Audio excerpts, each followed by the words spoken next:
Bonjour chers camarades boursicoteurs, j'espère que vous allez bien. Tiff Maclean et la Banque du Canada étaient impassibles aujourd'hui parce que la Banque du Canada a décidé, sans surprise, de maintenir son taux directeur à 5 %. Alors aujourd'hui, je vous propose d'analyser ensemble la décision de politique monétaire et de se poser la question, où on s'en va avec tout ça?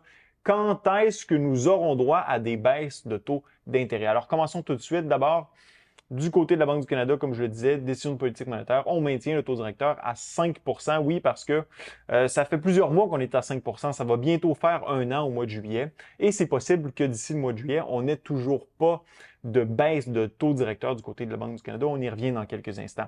La presse qui nous dit que la Banque du Canada reste inflexible et qu'elle aurait dû, d'une certaine façon, baisser son taux directeur. C'est un peu ce qu'on insinue dans cette phrase-ci. La Banque du Canada reste sur ses gardes et maintient son taux directeur, même si l'inflation donne des signes d'apaisement et que l'économie faiblit. Donc, autrement dit, parce que l'inflation faiblit et que l'économie, elle aussi, fait de même, la Banque du Canada devrait réagir. Or, ce n'est pas nécessairement mon point de vue et je vous le partage dans quelques instants. D'ailleurs, hier, je répondais à Doug Ford, bien oui, Doug Ford, le premier ministre de l'Ontario, parce que celui-ci faisait un commentaire, a tweeté essentiellement la chose suivante. Les gens ont de la difficulté, les gens ont de la misère, c'est le temps de leur donner une pause. Alors, la Banque du Canada devrait demain matin, donc aujourd'hui, baisser son taux directeur. Et à Doug Ford, je lui ai répondu, l'essence même d'une banque centrale, c'est d'essayer tant bien que mal de séparer la politique de la politique monétaire, donc de s'assurer que les politiciens ne contrôlent pas la presse à monnaie finalement.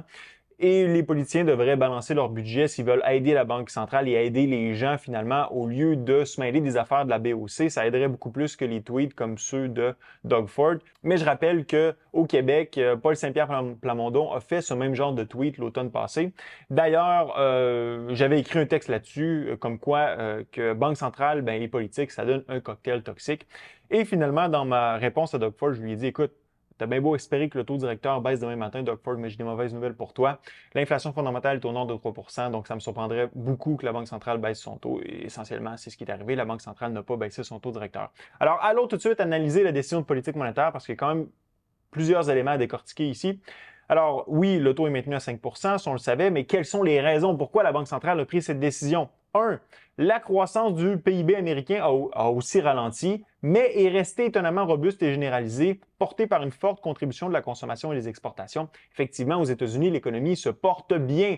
L'économie américaine n'est pas sur le point de s'effondrer, du moins si on se fie aux plus récentes données, par exemple aux estimations de la Réserve fédérale d'Atlanta. Si vous regardez pour le premier trimestre, on s'attend à un PIB rythme annualisé de 2,5 %. L'économie américaine va très bien. D'ailleurs, c'est ce qui pousse, par exemple, la Fed à ne pas être pressée. Donc, ça pousse la Fed à être un peu nerveuse à l'égard de l'introduction de baisse de taux d'intérêt parce que si elle le fait, elle pourrait stimuler l'économie et peut-être entamer une deuxième vague d'inflation. On y revient dans quelques instants.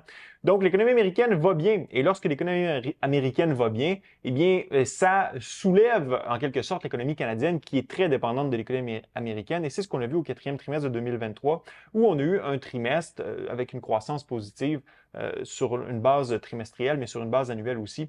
Donc, l'économie canadienne qui se porte mieux que prévu, c'est un peu ce que nous dit la Banque du Canada dans sa prise de décision de politique monétaire. Au Canada, l'expansion de l'économie au quatrième trimestre a été supérieure aux attentes, mais son rythme est demeuré faible et en dessous de son potentiel. Effectivement, on est en dessous du potentiel, en dessous de 2 % de croissance, mais la croissance a été meilleure qu'anticipée. On n'est pas le scénario récessionniste qu'on anticipait il n'y a pas si longtemps. C'est en quelque sorte dissipé, du moins pour l'instant.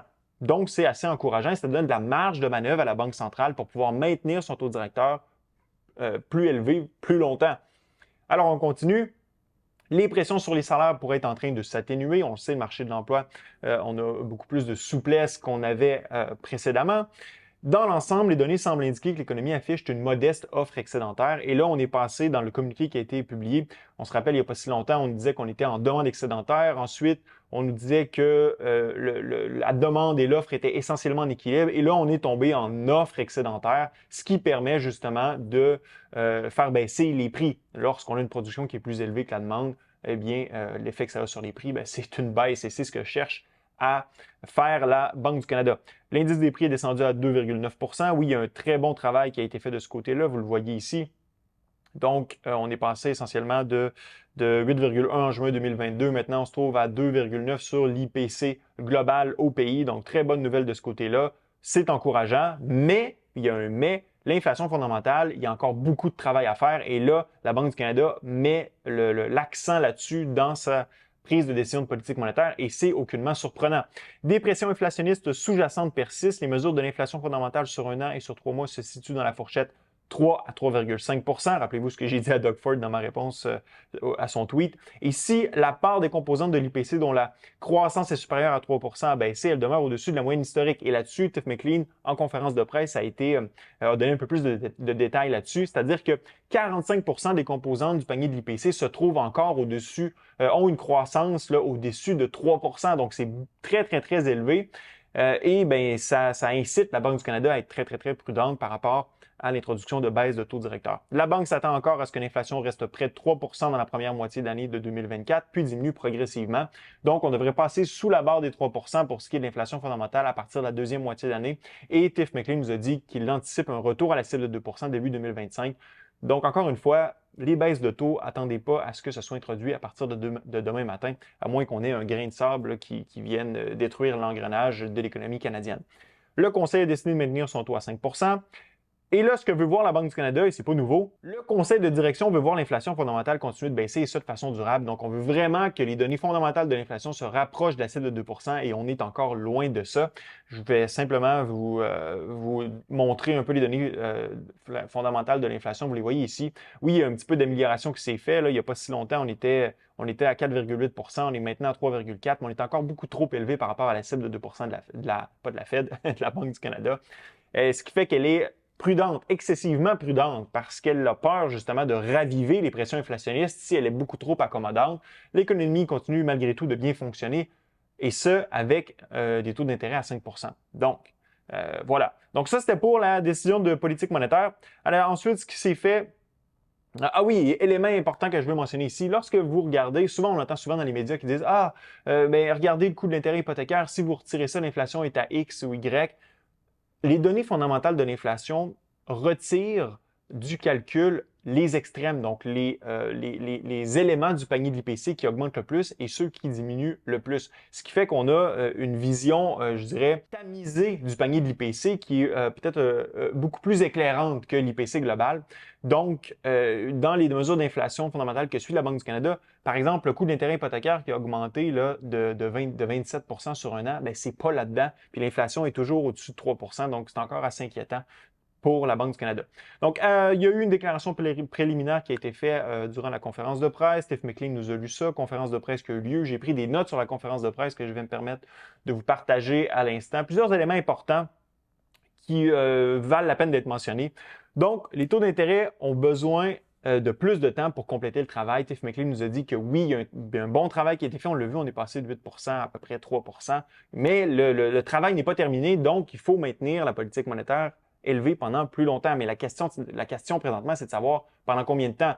À un certain moment, c'était la question, c'était de savoir jusqu'où on va. Puis là, ben, la question, c'est pendant combien de temps on va rester à ce niveau-là. Donc, c'est la question que se pose la Banque du Canada. Il n'y a pas de réponse à ça. Les journalistes ont essayé de poser 10, 15 questions là-dessus. Il n'y en a pas de réponse. Ils ne le savent pas présentement, puis c'est pour ça qu'ils vont continuer à suivre certaines données économiques comme l'inflation fondamentale. Donc, la politique monétaire à un taux directeur de 5 % demeure celle qui prévaut présentement. Les progrès concernant l'inflation vont être longs et inégaux, ce qui veut dire que, comme le disait Tiff McLean, mi-année, on s'attend à être à 3 %, puis on va se rapprocher de la cible d'ici 2025, début 2025. Il est trop tôt pour réduire le taux directeur et miner le travail réalisé jusqu'à présent. Donc ça, c'est important. On a peur justement de relancer une deuxième vague inflationniste et vous allez voir tantôt les courbes de rendement qui nous indiquent que c'est justement un scénario qui est plausible. Nous avons besoin de plus d'indices pour confirmer une baisse de l'inflation. Donc encore une fois, une série de données d'inflation fondamentale qui se dirigent vers la cible de 2 %. L'économie américaine qui reste forte, donc ça, on l'a mentionné. Puis, on ne baissera pas les taux à la vitesse qu'on les a montés. Ça, c'est Tiff McLean qui nous a dit ça. Or, l'histoire va un peu à l'encontre de ce qu'il nous a dit normalement lorsque la banque commence à couper. C'est parce que ça ne va pas très bien du côté de l'économie et ça coupe assez rapidement. Bref, on lui donne le bénéfice du doute là-dessus. Les baisses vont venir, mais on ne sait pas quand. Donc, ça, c'est à suivre. Donc ça, c'était les notes, je dirais les points principaux de la conférence de presse de Tiff McLean. Du côté, par exemple, de l'immobilier au Canada, bien, on voit que ça recommence à augmenter un petit peu, notamment du côté des marchés plus chauds, comme Toronto, par exemple. C'est peut-être une hausse qui est saisonnière, c'est-à-dire le printemps arrive, puis c'est la grosse période pour l'immobilier au pays. Du côté des prix, on a une stabilisation en quelque sorte. Oui, ça a augmenté un petit peu, mais c'est marginal par rapport aux augmentations qu'on a eues au courant des années 2020, 2021, etc. Donc, le marché immobilier s'est essentiellement stabilisé pour l'instant.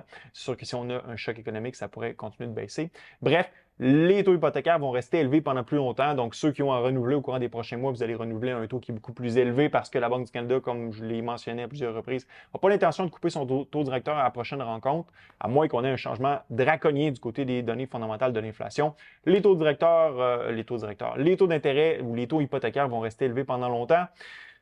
Et ça va continuer de justement impacter l'économie canadienne et terminer le travail qui a été amorcé par la Banque du Canada. Du côté de la courbe de rendement, je vous la mentionnais il y a quelques instants, je vais la remonter un petit peu. Il n'y a pas de catastrophe qui est annoncée du côté de la courbe de rendement. Si vous regardez, faites attention ici, c'est pas 0, mais c'est 3%.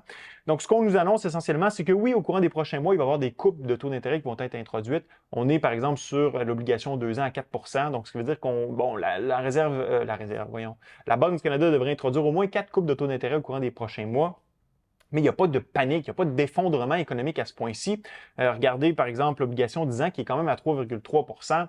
Ce qui veut dire qu'il faut faire attention parce que si la Banque du Canada baisse trop rapidement son taux directeur, ça pourrait, étant donné que l'économie continue de malgré tout bien fonctionner, ça pourrait participer à relancer l'inflation au pays. Même chose du côté de la Réserve fédérale américaine. Regardez la courbe de rendement du côté de la Fed, c'est encore pire. C'est-à-dire que regardez l'obligation 10 ans qui est à 4,15.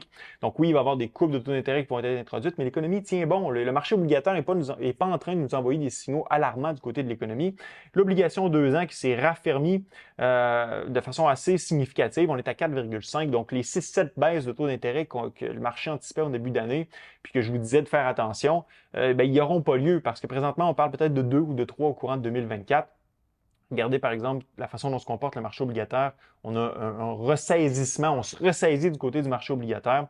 Ce qui veut dire que la Fed, c'est pour ça que la Fed est très, très, très patiente. Donc, je mélange un peu Fed et Banque du Canada, mais c'est un peu les mêmes éléments qui entrent en jeu ici.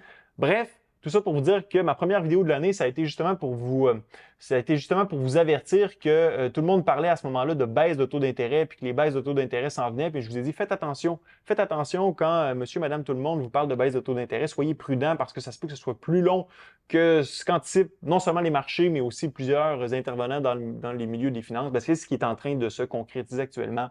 Les banques centrales vont être très, très, très prudentes et les baisses de taux d'intérêt, si elles viennent là, en cours d'année, elles seront probablement en début de deuxième moitié d'année ou en fin de deuxième moitié d'année. Donc, je vais suivre ça, bien sûr, avec beaucoup d'intérêt. Laissez-moi savoir ce que vous en pensez dans la zone commentaire. Quand viendront les premières baisses de taux d'intérêt selon vous? Ça fait un plaisir d'être avec vous. À la prochaine.